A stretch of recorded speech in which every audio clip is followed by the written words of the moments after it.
Hi family, ನಮಸ್ಕಾರ ಎಲ್ರಿಗೂ. ಹೇಗಿದ್ದೀರಾ ಎಲ್ಲರೂ ಚೆನ್ನಾಗಿದ್ದೀರಾ? ಐ ಹೋಪ್ ನೀವೆಲ್ಲರೂ ಕೂಡ ಚೆನ್ನಾಗಿದ್ದೀರಾ ಅಂತಲೇ ಅಂದ್ಕೊಂಡಿದ್ದೀನಿ. ನಾನು ಕೂಡ ತುಂಬಾ ಚೆನ್ನಾಗಿದ್ದೀನಿ. Welcome back to fashion tech YouTube channel. One more new video. So ಇವತ್ತು ಕೂಡ ಒಂದು ಹೊಸ ವಿಡಿಯೋನ ನಿಮ್ಮ ಜೊತೆ ಶೇರ್ ಮಾಡ್ಕೊಳ್ತಾ ಇದ್ದೀನಿ.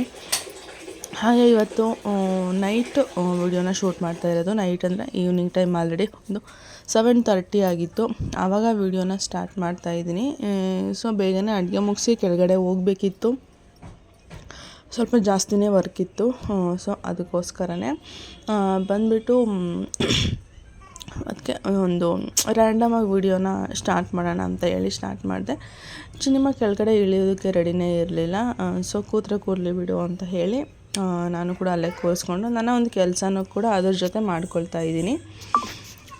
ಸೊ ಇಲ್ಲೇನಾಗಿದೆ ಅಂತಂದರೆ, ನಮ್ಮದು ಅಡುಗೆ ಮನೆ ಬಂದುಬಿಟ್ಟು ತುಂಬಾ ಚಿಕ್ಕದು. ಸೊ ಅದರಲ್ಲಿ ಒಂದು ಈ ಥರ ಒಂದು ಕಟ್ಟೆ ಹಾಕಿಬಿಟ್ಟಿದ್ದಾರೆ. ಅಷ್ಟು ಬಿಟ್ಟರೆ ಇನ್ನೇನೂ ಸಹ ಇಲ್ಲ ಅಲ್ಲಿ ಅಡುಗೆ ಮನೆಯಲ್ಲಿ. ಸೊ ನಾವೇ ಹೇಗೆ ಬೇಕೋ ಹಾಗೆ ಅರೇಂಜ್ ಮಾಡ್ಕೊಂಡಿದ್ದೀವಿ. ಅಷ್ಟು ಬಿಟ್ಟರೆ ಇನ್ನೇನೂ ಸಹ ಇಲ್ಲ. ನಮಗೆ ಹೇಗೆ ಬೇಕೋ ಹಾಗೆ ಅರೇಂಜ್ನ ಮಾಡ್ಕೊಂಡಿದ್ದೀವಿ ಅಷ್ಟೇ. ಇಲ್ಲಿ ಇನ್ನೆಂಥದ್ದು ಮಾಡ್ಕೊಂಡಿಲ್ಲ. ಸೊ ಈ ಒಂದು ಸ್ಟ್ಯಾಂಡ್ ಆದ್ರೂ ಅಷ್ಟೇ, ಅದರಲ್ಲೇ ಏನು ಅಡುಗೆ ಮನೆಯಲ್ಲಿ ಬಂದಿಲ್ಲ. ನಾವು ಅದನ್ನು ಸಪ್ರೇಟಾಗಿ ತೊಗೊಂಡು ಅದನ್ನು ಹಾಕ್ಕೊಂಡಿರೋದು ಅಷ್ಟೇ. ಸೊ ಇದೇ ಕಾರಣಕ್ಕೆ ನಾನು ಸಿನಿಮಾದ ಮೇಲ್ಗಡೆ ಕೂರಿಸ್ಕೊಳ್ಳಲ್ಲ. ಅಲ್ಲಿ ಏನಿರುತ್ತೋ ಎಲ್ಲ ತೆಗ್ದು ಹೊಸಿತಿರ್ತಾಳೆ. ಸ್ವಲ್ಪ ಗ್ಲಾಸ್ ಐಟಮ್ ಕೂಡ ಇದೆ, ಅದಕ್ಕೆ ಸ್ವಲ್ಪ ಭಯ ಅಷ್ಟೇ, ಇನ್ನೆಂಥದ್ದು ಇಲ್ಲ. ಅದರಲ್ಲೂ ಗ್ಯಾಸ್ ಕಟ್ಟೆ ಬೇರೆ ಕೈಗೆ ಸಿಗೋ ಅಷ್ಟೇ ಇದೆ ಕಟ್ಟೆ ಇವಾಗ. ಅದಕ್ಕೋಸ್ಕರ ನಾನು ಆದಷ್ಟು ಅಡುಗೆ ಮನೆಯಿಂದ ಸ್ವಲ್ಪ ದೂರನೇ ಇಟ್ಟಿರ್ತೀನಿ. ಅವಳನ್ನ ಕೈಗೆ ಸಿಗದೇ ಇರೋ ಥರ ಅಷ್ಟೇ. ಅವಳಿಗೆ ಅದು ಹೆಂಗೆ ಹಚ್ಚೋದು, ಹೆಂಗೆ ತಿರುವುದು ಅಂತ ಗೊತ್ತಾಗಬಾರ್ದು ಅಂತ ಎಷ್ಟು ಹೈಡ್ ಮಾಡಿದ್ರು ನೋಡ್ಕೊಂಬಿಡ್ತಾರೆ. ಅವ್ರದ್ದೇನು ಚಿಕ್ಕ ಮಕ್ಕಳು ಕೆಲಸನೇ ಅದೇ ತಾನೇ. ಎಲ್ಲನೂ ಸಹ ಅಬ್ಸರ್ವ್ ಮಾಡೋದು, ನಾವು ಅದನ್ನು ಮಾಡಬೇಕು ಅನ್ನೋದು. ಸೊ ಎಲ್ಲ ಮಕ್ಕಳು ಅದೇ ಥರ ಇರುತ್ತೆ. ನನ್ನ ಮಗಳು ಮಾತ್ರನೇ ಅಲ್ಲ, ಎಲ್ಲ ಮಕ್ಕಳಿಗೂ ಈ ಏಜಲ್ಲಿ ಅದೇ ಥರನೇ ಇರುತ್ತೆ. ಸೊ ಅದಕ್ಕೋಸ್ಕರ ಈಗ ಒಂದಷ್ಟು ಒಂದು ಸ್ವಲ್ಪ ರೈಸ್ ಇತ್ತು, ಮಾರ್ನಿಂಗ್ ಅಂದರೆ ಮಧ್ಯಾಹ್ನ ಮಾಡಿರೋವಂಥದ್ದು. ಸೊ ಅದನ್ನು ಬೆಳಗ್ಗೆಗೆ ಸ್ವಲ್ಪ ಇತ್ತು. ಅದೇನು ಚಿತ್ರಾನ್ನೂ ಹಾಕೋಕ್ಕಾಗ್ತಿರಲಿಲ್ಲ, ಏನು ಬೇರೆ ಐಟಮ್ ಕೂಡ ಮಾಡೋದಕ್ಕಾಗ್ತಿರ್ಲಿಲ್ಲ. ಸೊ ಅದಕ್ಕೋಸ್ಕರ ಅದನ್ನು ಸ್ವಲ್ಪ ದೋಸೆಗೆ ಹೆಂಗೋ ನೆನೆ ಹಾಕಿದ್ದೆ ಅಂತ ಹೇಳಿಬಿಟ್ಟು ಅದನ್ನು ಎತ್ತಿಟ್ಕೊಂಡು ರೈಸ್ ಹಾಕಬೇಕಲ್ವ, ಅದಕ್ಕೋಸ್ಕರ ಸ್ವಲ್ಪ ಫ್ರೈಡ್ ರೈಸ್ ಥರ ಏನಾದರೂ ಮಾಡೋಣ ಅಂತ ಹೇಳಿಬಿಟ್ಟು ನಾನು ಫ್ರೈಡ್ ರೈಸ್ ಮಾಡೋಕ್ಕೆ ಆಲ್ಮೋಸ್ಟು ನಮ್ಮ ಮನೇಲಿ ಏನು ತರಕಾರಿ ಇರುತ್ತೋ ಅದನ್ನೇ ಬಳಸ್ಕೊಂಡು ಮಾಡ್ತೀನಿ. ಆರ್ಟಿಫಿಷಿಯಲಾಗಿ ಅದನ್ನು ಹಾಕಬೇಕು, ಇದನ್ನು ಹಾಕಬೇಕು, ಕಲರ್ಫುಲ್ಲಾಗಿ ಕಾಣಬೇಕು ಅಂತ ಏನೂ ಸಹ ಮಾಡೋದಕ್ಕೆ ಹೋಗಲ್ಲ ನಾನು. ನನಗೇನು ನನ್ನ ಮನೆಯಲ್ಲಿ ಏನು ಅಡುಗೆ ಮಾಡಲಿಕ್ಕೆ ಏನು ತರಕಾರಿ ಇರುತ್ತೋ ಸೊ ಅದಕ್ಕೇ ಮಾಡೋದು ನಾನು. ಆಲ್ಮೋಸ್ಟ್ ಕ್ಯಾರೆಟು, ಬೀನ್ಸ್ ನಾರ್ಮಲ್ ಎಲ್ಲರ ಮನೆಯಲ್ಲೂ ಇದ್ದೇ ಇರುತ್ತೆ. ಸೊ ಅಷ್ಟೇ ಬೇಕಾಗಿರೋದು ಇದಕ್ಕೆ ಫ್ರೈಡ್ ರೈಸ್ಗೆ. ಈರುಳ್ಳಿ, ಕ್ಯಾರೆಟು, ಬೀನ್ಸು, ಎಲೆಕೋಸಿದ್ರೆ ಎಲೆಕೋಸನ್ನ ಬಳಸ್ಕೊಳ್ಳಿ, ಯಾಕಂದರೆ ಅದೊಂಥರ ಟೇಸ್ಟ್ ಚೆನ್ನಾಗಿ ಕೊಡುತ್ತೆ. ನಾನಿಲ್ಲಿ ಯಾವುದೇ ರೀತಿಯಾಗಿ ಸಾಸು ಏನೇನೂ ಬಳಸ್ತಾ ಇಲ್ಲ. ಶುಂಠಿ ಬೆಳ್ಳುಳ್ಳಿ ಪೇಸ್ಟ್ ಆದ್ರೂ ಅಷ್ಟೇ ಮನೆಯಲ್ಲೇ ಇರುತ್ತೆ, ಅದನ್ನೇ ಬಳಸ್ಕೊಂಡು ಈ ಒಂದು ರೆಸಿಪಿನ ಟ್ರೈ ಮಾಡ್ಬೋದು. ತುಂಬಾ ಚೆನ್ನಾಗಿರುತ್ತೆ ನಿಜವಾಗ್ಲೂ. ಹಾಗೆ ನಾನು ಹಾಲಾದ್ರೂ ಅಷ್ಟೇ. ಸೊ ಇತ್ತೀಚೆಗೆ ನಾನು ಅದ್ರದ್ದು ಕೆನೆ ಕೂಡ ತೆಗಿತಾ ಇದ್ದೀನಿ. ಯಾಕೆ ಅಂತಂದರೆ ಊರಿಂದ ತರಿಸ್ಕೊತಾ ಇದ್ದಕ್ಕೆ ನವೀನವ್ರ ಮನೆಯಲ್ಲೇ ಬೆಣ್ಣೆ ತೆಗಿಯೋದ್ರಿಂದ ಅಲ್ಲಿಂದನೇ ತರಿಸ್ಕೊತಾ ಇದ್ದೆ. ಸೊ ಇನ್ನೇನು ಇಲ್ಲೇ ನಮ್ಮ ಹಾಲಲ್ಲೇ ಬರುತ್ತಲ್ಲ ಅಂತ ಹೇಳಿಬಿಟ್ಟು ನಾನು ಅದನ್ನು ಕೂಡ ಎತ್ತಿಡ್ತಾ ಇದ್ದೀನಿ. ಸೊ ಸ್ವಲ್ಪ ಯಾಮರಿದ್ರು ಹಾಲೆಲ್ಲ ಹೋಗಿರೋದು. ಸೊ ಈ ಥರ ಎತ್ತಿಟ್ಕೊತಾ ಇದ್ದೀನಿ. ಸೊ ನಾನು ಇಲ್ಲ ಅಂತಂದರೆ ಸಿನಿಮಾ ಏನಾದರೂ ಕಿತಿಪಾತಿ ಮಾಡ್ತಾನೇ ಇರ್ತಾಳೆ. ಬಟ್ ಅವಳು ಕೆಳಗಡೆ ಇಳಿಲಿಕ್ಕೆ ರೆಡಿನೇ ಇಲ್ಲ. ನಾನು ಕಟ್ ಮಾಡ್ತೀನಿ, ನನಗೆ ಕೊಡು ಅಂತ ಹೇಳ್ತಾ ಇದ್ಲು. ಬಟ್ ಇನ್ನದೇನೋ ಇಟ್ಕೊಂಡು ಆಟ ಆಡ್ತಾ ಇದ್ಲೇನೋ ಗೊತ್ತಿಲ್ಲ. ನಾನು ಚಾಕು ಕೈಯಲ್ಲಿರೋದು ನೋಡಿಕೊಂಡೇ ಇಲ್ಲ. ಆಲ್ಮೋಸ್ಟ್ ಕೈಯೇ ಕಟ್ ಮಾಡ್ಕೊಂಡ್ಬಿಟ್ಟಿದ್ದಾಳೆ, ಅಂದರೆ ಕೊಯ್ದುಬಿಟ್ಟಿದೆ. ಸೊ ಆ ಥರ ಆದಾಗ ಪ್ರಾಬ್ಲಮ್ ಆಗುತ್ತೆ. ಅದೇನಂತಂದರೆ ಕಟ್ ಮಾಡಿರೋದಾಗಿರ್ಬೋದು ಅಥವಾ ತರಕಾರಿ ಕಟ್ ಮಾಡ್ಬೇಕಾದ್ರೆ ಕೈ ಕಟ್ ಮಾಡ್ಕೊಂಡಿರೋದಾಗ್ಬೋದು, ಆ ಕ್ಷಣಕ್ಕೆ ಅದು ಪೈನ್ ಆಗೋದಿಲ್ಲ. ಬಟ್ ನೆಕ್ಸ್ಟ್ ಡೇ ಇರುತ್ತಲ್ಲ, ಯಾಕಂದರೆ ನಾವು ಚೆನ್ನಾಗಿ ಕೆಲಸ ಮಾಡಿರ್ತೀವಿ, ಏನು ಬಿಡು ಪೈನ್ ಇಲ್ಲ, ಉರಿಯೋಲ್ಲ ಅಂತ ಹೇಳ್ಬಿಟ್ಟು ಸಾಮಾನೆಲ್ಲ ತೊಳೆದಿರ್ತೀವಿ, ಕಟ್ಟೆ ಎಲ್ಲ ಒರೆಸಿರ್ತೀವಿ, ಎಲ್ಲ ಗುಡಿಸಿ ಮಾಡಿರ್ತೀವಿ. ಬಟ್ ಅದು ನೆಕ್ಸ್ಟ್ ಡೇ ಬರುತ್ತಲ್ಲ, ಅದು ಸ್ವಲ್ಪ ಪೈನ್ ಜಾಸ್ತಿನೇ ಇರುತ್ತೆ. ಇವಾಗ ಒಂದು ಬಾಣಲೆ ಇಟ್ಕೊಂಡ್ಬಿಟ್ಟು ಅದಕ್ಕೆ ನಾನು ಸ್ವಲ್ಪ ಆಯಿಲ್ನ ಹಾಕ್ಕೊಳ್ತಾ ಇದ್ದೀನಿ. ಸ್ವಲ್ಪ ಸಾಸಿವೆ ಕಾಳು, ಸ್ವಲ್ಪ ಜೀರಿಗೆನ ಹಾಕ್ಕೊಂಡಿದ್ದೀನಿ. ಹಾಗೆ ಒಂದೆರಡು ಎಸಳು ಕರಿಬೇವನ್ನು ಸಹ ಆ್ಯಡ್ ಮಾಡ್ಕೊಂಡಿದ್ದೀನಿ. ಇನ್ನು ನಾನು ಬೇಕು ನೀವು ಜಾಸ್ತಿನೂ ಹಾಕ್ಕೊಳ್ಬೋದು. ನನಗೆ ಪರ್ಸ್ನಲಿ ತುಂಬ ಇಷ್ಟ ಇದು ಒಗ್ಗರಣೆ ಸ್ಮೆಲ್ ಆಗಿರ್ಬೋದು ಅಥವಾ ಅದಕ್ಕೆ ಹಾಕೋ ಐಟಮ್ ಆಗಿರ್ಬೋದು. ಇಲ್ಲಿ ಒಂದು ಮೀಡಿಯಮ್ ಸೈಜು ಒಂದು 3 ಈರುಳ್ಳಿನ ತೊಗೊಂಡಿದ್ದೀನಿ. ನಾನು ಸ್ವಲ್ಪ ಜಾಸ್ತಿನೇ ತೊಗೊಂಡಿದ್ದೀನಿ. ನನಗೆ ಈ ರೆಸಿಪಿಗೆ ನನಗೆ ಈರುಳ್ಳಿ ತುಂಬ ಇಷ್ಟ. ನನಗೆ ಇದು ಇದೇನೆಂದರೆ ಫ್ರೈಡ್ ರೈಸ್ಗೆ ಆಲ್ಮೋಸ್ಟ್ 50% ಬೆಂದಿದ್ರೆ ಸಾಕು, ತರಕಾರಿನ ಜಾಸ್ತಿ ಬೇಯಿಸೋ ಅವಶ್ಯಕತೆ ಇಲ್ಲ.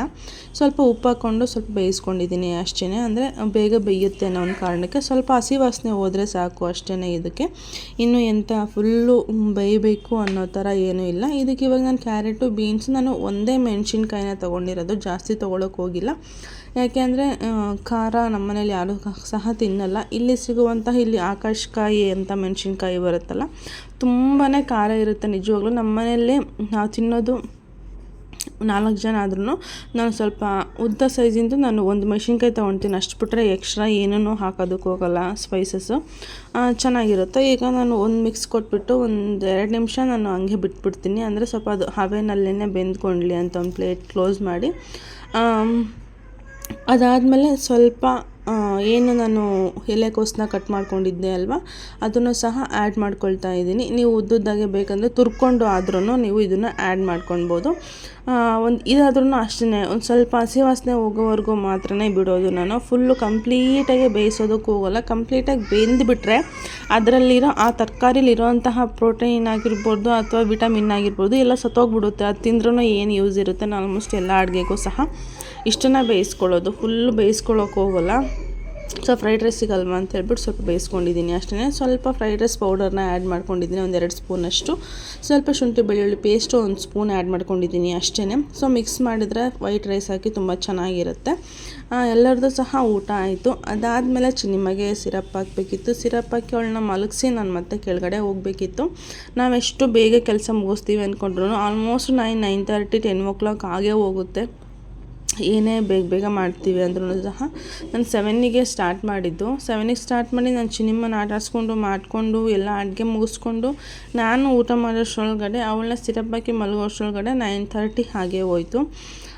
ಇನ್ನು ನಾನು ಬಾಟ್ಲು ಎಲ್ಲನೂ ಸಹ ಚಿನಿಮ್ಮದು ಎಲ್ಲನೂ ಸಹ ಆವಾಗಲೇ ಕ್ಲೀನ್ ಮಾಡಿ ಇಟ್ಬಿಡ್ತೀನಿ. ಯಾಕೆಂದರೆ ನೀರು ಹಾಗೆ ಬಿಟ್ಬಿಟ್ರೆ ಸ್ಮೆಲ್ ಬಂದುಬಿಡುತ್ತೆ ಅಂತ ಹೇಳಿಬಿಟ್ಟು, ಅದಕ್ಕೋಸ್ಕರ ನೀರನ್ನೆಲ್ಲ ಚೆಲ್ಬಿಟ್ಟು ನಾನು ಅದನ್ನು ಹಾಗೆ ಬಿಟ್ಬಿಡ್ತೀನಿ. ಬೆಳಗ್ಗೆ ಅಷ್ಟರೊಳಗಡೆ ಡ್ರೈ ಆಗಿರುತ್ತೆ ಅದು. ಅದಾದಮೇಲೆ ಏನೋ ಸಹ ಆವಾಗಲೇ ಒರೆಸ್ಕೊಂಡು ಆಮೇಲೆ ಬೆಳಗ್ಗೆ ಎದ್ದಲೇ ನನಗೆ ಆರಾಮಾಗಿ ಈಸಿ ಆಗುತ್ತೆ ಅಡುಗೆ ಮಾಡಲಿಕ್ಕೆ ಅಂತ ಹೇಳಿಬಿಟ್ಟು ಆವಾಗಲೇ ಕ್ಲೀನ್ ಮಾಡ್ಕೊಳ್ತಾ ಇದ್ದೀನಿ. ಬಟ್ ಎವ್ರಿಡೇನೂ ಇದೇ ಥರ ಇರೋದಿಲ್ಲ, ಒಂದೊಂದು ದಿನ ಹಾಗೆ ಸಹ ಹೋಗಿರ್ತೀನಿ.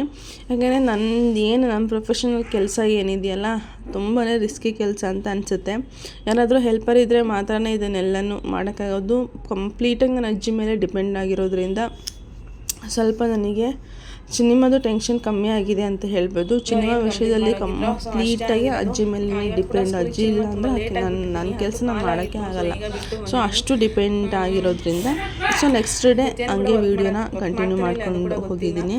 ಸೊ ಆಲ್ಮೋಸ್ಟ್ ಒಂದು ಯಾವುದಾದ್ರೂ ಒಂದು ರನ್ ಕೊಟ್ಬಿಡೋಣ ಅಂತ ಅಷ್ಟೇ. ಯಾಕೆಂದರೆ ಒಂದು ಸ್ಟೋನ್ ಚೈನ್ ಬಾಲ್ ಚೈನ್ ಹಾಕಬೇಕು, ಅದೊಂದು ಹಾಕಿ 11-11:30 ಹಂಗೆ ಬರ್ತಾರೆ.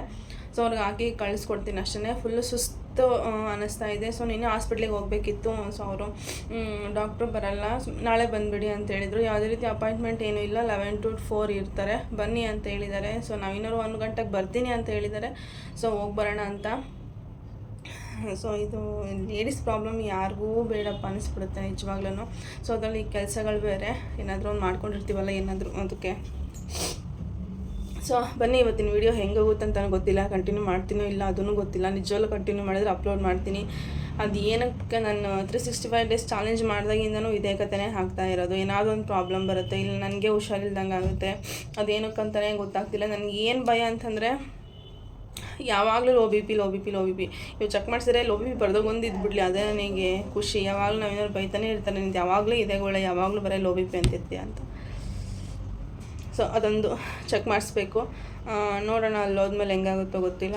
ಸೊ ನೋಡಿಕೊಂಡು ಚೆಕ್ ಮಾಡಿಸ್ಕೊಂಡು ಬರೋಣ ಅಂತ ಹೇಳ್ಬಿಟ್ಟು ಸೊ ಸದ್ಯಕ್ಕೆ ಯಾವುದಾದ್ರು ಒಂದು ರನ್ ಕೊಡ್ತೀನಿ. ಕೈಲಾದಷ್ಟು ಮಾಡ್ತೀನಿ ಗಾಯ್ಸ್. ಇವತ್ತಂತೂ ಯಾವ ಕೆಲಸನೂ ಮಾಡೋಕ್ಕಾಗಲ್ಲ. ಕೊರಿಯರ್ ಬೇರೆ ಕಳಿಸ್ಬೇಕು, ಜಾಸ್ತಿ ಇದೆ. ಮತ್ತು ಇವತ್ತು ಕೂಡ ಒಂದಷ್ಟು ಕೊರಿಯರ್ ಬರ್ತಾ ಇದ್ದಾವೆ. ಇದು DTTC ಕೊರಿಯರ್ಗಿಂತ ಪ್ರೊಫೆಷನಲ್ ಕೊರಿಯರೇ ಬೇಗ ಬರುತ್ತೆ. ಇನ್ ಕೇಸ್ ನೀವು ಯಾರಾದರೂ ಕೊರಿಯರ್ ಮಾಡೋರು ಇದ್ದರೆ DTTC ಕೊರಿಯರ್ನ ಮಾಡಬೇಡಿ. ಪೋಸ್ಟ್ ಬೆಸ್ಟ್ ಅನಿಸ್ಬಿಡುತ್ತೆ. ಯಾಕಂದರೆ ಅವರು ಶನಿವಾರ ಹಾಕಿರೋದು ಮಂಗಳವಾರ ಬರ್ತಾಯಿದೆ. ಪ್ರೊಫೆಷನಲ್ ಕೊರಿಯರ್ ಒಂದೇ ದಿನಕ್ಕೆ ಬಂದುಬಿಡುತ್ತೆ. ಇವಾಗ ಶುಕ್ರವಾರ ಹಾಕಿದರೆ ಶನಿವಾರ ಬಂದುಬಿಡುತ್ತೆ. ಸೊ ಆ ಥರ ಬರುತ್ತೆ. ಇನ್ ಕೇಸ್ ಯಾರಾದರೂ ಕೊರಿಯರ್ ಮಾಡೋರಿದ್ದರೆ ಪ್ರೊಫೆಷನಲ್ ಕೊರಿಯರ್ನ ಮಾಡ್ಕೊಳ್ಳಿ, ಚೆನ್ನಾಗಿದೆ, ನಂಗೆ ಬೇಗನೆ ಬರುತ್ತೆ. ಅದ್ರ ನಮ್ಗೆ ಯಾವುದೇ ರೀತಿಯಾಗಿ ಡಿಸಪಾಯಿಂಟ್ ಯಾವತ್ತೂ ಕೂಡ ಆಗಿಲ್ಲ ಅವ್ರದ್ದು ಹೇಳಬೇಕು ಅಂತಂದರೆ. ಅದಕ್ಕೋಸ್ಕರನೇ ಅದೇ ಹೇಳಿದ್ನಲ್ಲ, ಇವತ್ತಿನ ವೀಡಿಯೋ ಹೆಂಗೋಗುತ್ತೋ ಗೊತ್ತಿಲ್ಲ, ಕಂಟಿನ್ಯೂ ಮಾಡಿದ್ರಂತೂ ನಿಜವಾಗ್ಲೂ ಅಪ್ಲೋಡ್ ಮಾಡ್ತೀನಿ. ಸೊ ಏನಾಯಿತು ಎತ್ತ ಅಂತ ಎಲ್ಲನೂ ಸಹ ಹೇಳ್ತೀನಿ. ಕಂಟಿನ್ಯೂ ಮಾಡಿಲ್ಲ ಅಂದರೆ ಸ್ಟಾಪ್ ಮಾಡ್ತೀನಿ, ನಿಜವಾಗ್ಲೂ ಅಪ್ಲೋಡ್ ಮಾಡಲ್ಲ. ನೋಡೋಣ ಹೆಂಗಾಗುತ್ತೋ ಗೊತ್ತಿಲ್ಲ. ಇನ್ನು ಯಾರೆಲ್ಲ ನನ್ನ ಚಾನಲ್ನ ಸಬ್ಸ್ಕ್ರೈಬ್ ಮಾಡ್ಕೊಳ್ದೆ ನೋಡ್ತೀರಾ, ಪ್ಲೀಸ್ ಎಲ್ಲರೂ ಕೂಡ ಸಬ್ಸ್ಕ್ರೈಬ್ ಮಾಡಿಕೊಂಡು ವಿಡಿಯೋ ನೋಡಿ. ಹಾಗೆ ಪಕ್ಕದಲ್ಲಿ ಕಾಣ್ತಿರೋ ಬೆಲ್ಲೈಕನ್ನ ಕ್ಲಿಕ್ ಮಾಡಿ. ಬೆಲ್ಲೈಕನ್ ಕ್ಲಿಕ್ ಮಾಡೋದು ನಾನು ಹಾಕುವಂತಹ ನೆಕ್ಸ್ಟ್ ವಿಡಿಯೋ ನೋಟಿಫಿಕೇಷನ್ ನಿಮಗೆ ಬೇಗ ಬರುತ್ತೆ. ಸೊ ಆವಾಗ ನನ್ನ ಒಂದು ವೀಡಿಯೋನ ನೀವು ಬೇಗನೆ ನೋಡ್ಬೋದು. ಬೇಗ ಅಲ್ಲದೆ ಇದ್ರೂ ಸಹ ನಿಮಗೆ ಸಿಗೋ ಫ್ರೀ ಟೈಮಲ್ಲೇ ವೀಡಿಯೋ ನೋಡಿ ನಮಗೆ ಸಪೋರ್ಟ್ ಮಾಡಿ, ಆದಷ್ಟು ಶೇರ್ ಮಾಡಲಿಕ್ಕೆ ಟ್ರೈ ಮಾಡಿ. ಸೊ ಇದು ಏನಿದೆಯಲ್ಲ, ಇದು 500 ರುಪೀಸ್ಗೆ ಹಾಕಿರೋವಂಥದ್ದು. ನಾರ್ಮಲ್ ಇದು ಬ್ಯಾಕ್ ನೆಕ್ ಬರುತ್ತೆ. ಹಾಗೆ ಫ್ರಂಟಲ್ಲಿ ಸೇಮ್ ನೆಕ್ ಲೈನ್ ಬರುತ್ತೆ, ಮತ್ತು ಸ್ಲೀವ್ಸಲ್ಲಿ ಬಾರ್ಡರ್ ಲೈನು ವಿತ್ ಬುಟಾಸ್ ಬರುತ್ತೆ. ನೋಡ್ತಾ ಇರ್ಬೋದು ಯಾವ ಥರ ಇದೆ ಡಿಸೈನ್ ಅಂತ ಹೇಳ್ಬಿಟ್ಟು. ಸಿಂಪಲ್ಲಾಗೆ ಬೇಕು ಅಂದರೆ ಹಾಕ್ಸ್ಕೊಳ್ಬೋದು. ಇದು ನಿಮಗೆ 450ಗೆ ಬೇಕು ಅಂದಾಗ ಸ್ಲೀವ್ಸಲ್ಲಿ ಬುಟ್ಟ ಸೆಂಟ್ರದ್ದು ಒಂದು ಬುಟ್ಟ ಬರುತ್ತೆ ಅಷ್ಟೇ, ಇನ್ನೆಂಥದ್ದು ಸಹ ಬರೋದಕ್ಕೆ ಹೋಗಿಲ್ಲ. ಈ ಸ್ಲೀವ್ಸ್ ಬಂದುಬಿಟ್ಟು ಬಾರ್ಡ್ರ್ ಬಿಟ್ಟು ಮೇಲೆಗಡೆ ವರ್ಕ್ನ ಹಾಕ್ಸ್ಕೊಂಡಿರೋ ಅಂಥದ್ದು. ಇದು ಇನ್ನೊಂದು ಬಂದುಬಿಟ್ಟು ತುಂಬ ಸಿಂಪಲ್, ಇದು ಒಂಥರ ಡಿಸೈನು ಚೆನ್ನಾಗಿದೆ. ಯಾರು ನಮಗೆ ಅಷ್ಟು ಗ್ರ್ಯಾಂಡಾಗಿ ಬೇಡ, ಸಿಂಪಲ್ ಒಂದಿಷ್ಟೇ ಒಂದು ಅರ್ಧ ಇಂಚ್ ಬಂದರೂ ಸಾಕು ಅಂತಿರ್ತಾರೆ. ಸೊ ಆ ಥರ ಇದ್ದವರು ನೀವು ಇದನ್ನು ಈ ಥರ ಡಿಸೈನ್ಗಳನ್ನ ಹಾಕ್ಸ್ಕೊಳ್ಬೋದು. ಸ್ಲೀವ್ಸಲ್ಲಿ ಸ್ವಲ್ಪ ಬುಟ್ಟಾಸ್ ಜಾಸ್ತಿ ಬರುತ್ತೆ. ನಾನು ಸ್ಲೀವ್ಸಲ್ಲಿ ಯಾವುದೇ ರೀತಿಯಾಗಿ ಎಲ್ರಿಗೂ ಸಹ ಸ್ಟೋನ್ ಚೈನ್ ಬಾಲ್ ಚೈನ್ ಕೊಡೋದಿಲ್ಲ, ತುಂಬಾ ಹಾಳಾಗೋದು ಥರ ತುಂಬ ಚೆನ್ನಾಗಿರುತ್ತೆ. ಅದು ಮುಗಿಸ್ಕೊಂಡು ನಾವೇನಾದ್ರು ಬಂದರು ಅಂತ ಹಾಸ್ಪಿಟಲ್ಗೆ ಹೋಗಿದ್ವಿ, ಬಟ್ ಬ್ಲಡ್ ಚೆಕಪ್ಪಿಗೆ ಅಂತ ಬರ್ಕೊಟ್ಟಿದ್ರು, ಮೇಲ್ಗಡೆ ಬಂದ್ವಿ. ಸೊ ಅವ್ರು ಆಲ್ರೆಡಿ ಊಟಕ್ಕೆ ಹೋಗಿದ್ರು. Hi, welcome back. Machine sound ಕೇಳ್ತಾ ಇರ್ಬೋದು. ಇವಾಗಿನೂ ಬಂದುಬಿಟ್ಟು ಸೊ ನವೀನ್ ಅವ್ರು ಹೇಳಿದ್ನಲ್ಲ, ಮಧ್ಯಾಹ್ನನೇ ಬರ್ತಾರೆ, ಹಾಸ್ಪಿಟ್ಲಿಗೆ ಹೋಗಿ ಬರಬೇಕು ಅಂತ ಹೇಳಿಬಿಟ್ಟು ಹೋಗಿ ಬಂದು ಟ್ಯಾಬ್ಲೆಟ್ ಹಾಕೊಂಡು ಮಲ್ಕೊಂಡಿದ್ದೆ. ನಿಜವಾಗ್ಲೂ ಶಾಪಿಗೆ ಬಂದಿಲ್ಲ. 6:30ಗೆ ನಾನು ಶಾಪಿಗೆ ಬಂದಿರೋದು. ಸೊ ನನ್ನ ವಾಯ್ಸ್ ಕೂಡ ಕೇಳ್ತಿದೆಯೋ ಇಲ್ಲೋ ಗೊತ್ತಿಲ್ಲ ನಿಮಗೆ. ಮಷಿನ್ ಪಕ್ಕದಲ್ಲೇ ನಿಂತ್ಕೊಂಡು ಮಾತಾಡ್ತಾ ಇದ್ದೀನಿ. ಸೊ ಅದನ್ನು ಮಷಿನ್ ಸೌಂಡನ್ನ ಇಗ್ನೋರ್ ಮಾಡಿ ಫುಲ್ ವಿಡಿಯೋನ ನೋಡಿ. ಜಸ್ಟ್ ಈಗ ಸ್ಲೀವ್ಸ್ ಮಾತ್ರ ಕಂಪ್ಲೀಟಾಗಿ ಫ್ರಂಟ್ ರನ್ ಆಗ್ತಾ ಇದೆ. ಇನ್ನೊಂದು 20 ಮಿನಿಟ್ಸ್ ಇದೆ ಅಷ್ಟೇ. ಇವತ್ತು ಏನು ಮಾಡಿಲ್ಲ, ಜಸ್ಟ್ ಒಂದು ಬ್ಲೌಸ್ ಸ್ಟಿಚ್ ಮಾಡಿದ್ದೀನಿ ಅಷ್ಟೇ. ಮತ್ತು ಒಬ್ಬರದ್ದು ಸ್ಟೋನ್ ಚೈನ್ ಬಾಲ್ ಚೈನ್ ಹಾಕೋದಿತ್ತು, ಆಗಲೇ ತೋರಿಸಿದ್ದೀನಿ. ಸೊ ಅಷ್ಟನ್ನು ಮಾತ್ರ ನಾನು ಕೆಲಸ ಮಾಡಿರೋದು, ಇನ್ನೇನು ಮಾಡೋಕ್ಕಾಗಿಲ್ಲ ನಿಜವಾಗ್ಲೂ. ಅದು ಬ್ಲಡ್ ಕಮ್ಮಿ ಆಗಿರೋದ್ರಿಂದ ಫುಲ್ಲು ಸುಸ್ತಾಗ್ತಾ ಇದೆ. ಅದೇ ನನಗೆ ಅದು ಏನು ಗೊತ್ತಾಗಿಲ್ಲ ನನಗೆ. ಬಟ್ ಹಾಸ್ಪಿಟ್ಲಿಗೆ ಹೋಗಿ ಬ್ಲಡ್ ಚೆಕಪ್ ಮಾಡಿಸಿದಾದ್ಮೇಲೆ ನನಗೆ ಕೂಡ ಗೊತ್ತಾಗಿದ್ದು. ಸೊ ನೋಡಬೇಕು ಇನ್ನು ಮುಂದೆ ಆದ್ರೂ ನೀಟಾಗಿ ಕೆಲಸದ ಜೊತೆ ಸ್ವಲ್ಪ ತಿನ್ನೋದ್ರ ಬಗ್ಗೆನೂ ಗಮನ ಕೊಟ್ಕೊಂಡು ಇರಬೇಕು. ಸೊ ನಮ್ಮ ಆರೋಗ್ಯ ನಮ್ಮ ಕೈಲೇ ಇರುತ್ತೆ. ಯಾರು ನನಗೆ ಹುಷಾರಿಲ್ಲ ಅಂದ್ರೂ, ಏನಾದರೂ ಪ್ರಾಬ್ಲಮ್ ಆದ್ರೂ ಯಾರು ಸಹ ನೋಡೋದಿಲ್ಲ. ಸೊ ನಮ್ಮ ಆರೋಗ್ಯ ನಾವೇ ನೋಡ್ಕೊಬೇಕು ಅಷ್ಟೇ. ಸೊ ಇನ್ಮೇಲಿಂದ ಸ್ವಲ್ಪ ನನ್ನ ಆರೋಗ್ಯದ ಕಡೆನೂ ಸಹ ಗಮನ ಕೊಡಬೇಕು. ಹಾಗೆ ಮನೇಲಿರೋ ಬಗ್ಗೆನೂ ಸಹ ಸ್ವಲ್ಪ ಕೇರ್ ಮಾಡಬೇಕು ಇನ್ಮೇಲಿಂದ ಅಷ್ಟೇ. ನೈಟ್ ಮಾಡೋದು ಬೇಡ ಅಂತ ಅಂದ್ಕೊಂಡಿದ್ದೀವಿ. ಎಷ್ಟಾಗುತ್ತೋ ಅಷ್ಟು ಆರ್ಡ್ರನ್ನ ತೊಗೊಳ್ಬೇಕು ಅಂತ ಅಂದ್ಕೊಂಡಿದ್ದೀವಿ ಅಷ್ಟೇ. ಸುಮ್ಮನೆ ನಾವು ಕಷ್ಟಪಟ್ಟು ಕೆಲಸ ಮಾಡಿ ಇರೋದೊಂದು ಮಗು, ಅವ್ರಿಗೆ ಎಷ್ಟು ಬೇಕೋ ಅಷ್ಟನ್ನು ಮಾತ್ರ ದುಡ್ಕೊಂಡು ನಾವು ಆರಾಮಾಗಿರೋಣ ಅಂತ ಹೇಳಿಬಿಟ್ಟು. ಸೊ ಯಾರಿಗೋಸ್ಕರ ದುಡಿಬೇಕು ಹೇಳಿ? ಏನು ಸತ್ತ ಮೇಲೆ ಏನಾದರೂ ಒತ್ಕೊಂಡು ಹೋಗ್ತಾರಾ? ಇಲ್ಲ ತಾನೇ. ಸೊ ನಮಗೆ ಎಷ್ಟು ಕಮಿಟ್ಮೆಂಟ್ ಮಾಡ್ಕೊಂಡಿದ್ದೀವೋ ಸೊ ಅಷ್ಟನ್ನು ಕ್ಲಿಯರ್ ಮಾಡೋ ಅಷ್ಟನ್ನು ನಾವು ಇದು ಇರೋ ಕಮಿಟ್ಮೆಂಟ್ನ ಕ್ಲಿಯರ್ ಮಾಡಿಬಿಟ್ರೆ ಆರಾಮಾಗಿಬಿಡ್ತೀವಿ ನಾವು. ಬಟ್ ನಾವು ಹೇಳ್ಬೇಕು ಅಷ್ಟೊಂದು ಕಮಿಟ್ಮೆಂಟ್ ಮಾಡ್ಕೊಳ್ಬಾರ್ದಿತ್ತು ಅಂತ ಒಂದ್ಸಲಿ ಅನಿಸುತ್ತೆ. ಬಟ್ ಹೇಳಬೇಕಂದ್ರೆ ಕಮಿಟ್ಮೆಂಟ್ ಇರೋದ್ರಿಂದಲೇ ನಾವು ಇಷ್ಟೊಂದು ಕೆಲಸ ಮಾಡ್ತಿರೋದು. ಮತ್ತು ಬೇರೆ ಕಡೆ ಯೋಚನೆ ಮಾಡೋಕ್ಕೂ ಕೂಡ ಟೈಮ್ ಇಲ್ಲ ನಮಗೆ. ಸೊ ನಾನು 10 ನಿಮಿಷ ಫ್ರೀ ಇದ್ದೆ ಅಂತಂದರೆ 10 ಕ್ವಶನ್ಗಳು ಬಂದಿರ್ತವೆ ತಲೆಯಲ್ಲಿ, ಏನು ಕತೆ ಅಂತ ಹೇಳ್ಬಿಟ್ಟು. ಸೊ ಯಾವಾಗಲೂ ಆದಷ್ಟು ಬ್ಯುಸಿ ಇರೋಕ್ಕೆ ಟ್ರೈ ಮಾಡಿ. ನಿಮ್ಗೆ ಏನಾದರೂ ಅಷ್ಟು ಪ್ರಾಬ್ಲಮ್ಸ್ಗಳಿದೆ ನನಗೆ ಅಂತ ಅನ್ನೋರು, ನೀವು ಮಾಡೋ ಕೆಲಸದಲ್ಲಿ ಅಷ್ಟು ಬ್ಯುಸಿಯಾಗಿ ನಿಮ್ಗೆ ಯಾವುದೇ ಯೋಚನೆನೂ ಬರೋದಿಲ್ಲ. ನಿಮ್ಮದು ನಿಮ್ಮ ಕೆಲಸ, ನಿಮ್ಮ ಏನು ಕಮಿಟ್ಮೆಂಟ್ಸ್ ಇರುತ್ತೋ ಸೊ ಅಷ್ಟನ್ನು ಮಾತ್ರ ತಲೆಯಲ್ಲಿ ಇಟ್ಕೊಂಡು ಕೆಲಸ ಮಾಡಿ. ಯಾವುದೇ ರೀತಿಯಾಗಿಯೂ ಬೇರೆ ಕಡೆ ಯೋಚನೆ ಮಾಡೋಕ್ಕೂ ಸಹ ಟೈಮ್ ಇರೋಲ್ಲ ನಿಮಗೆ. ಸೊ ನನಗೆ ನಮ್ಮದು ವಿಷಯನ ಮಾತ್ರ ಯೋಚನೆ ಮಾಡಬೇಕು, ಬೇರೆ